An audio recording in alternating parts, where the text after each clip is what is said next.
Laging may tanong sa isip ko, kung ako ay bagay ba sa'yo.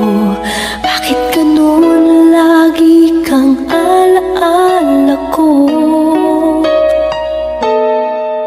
Nalalaman ko na di ako ang tinitibok ng puso mo, ngunit umaasa na mapapansin mo. Kahit di mo pansin,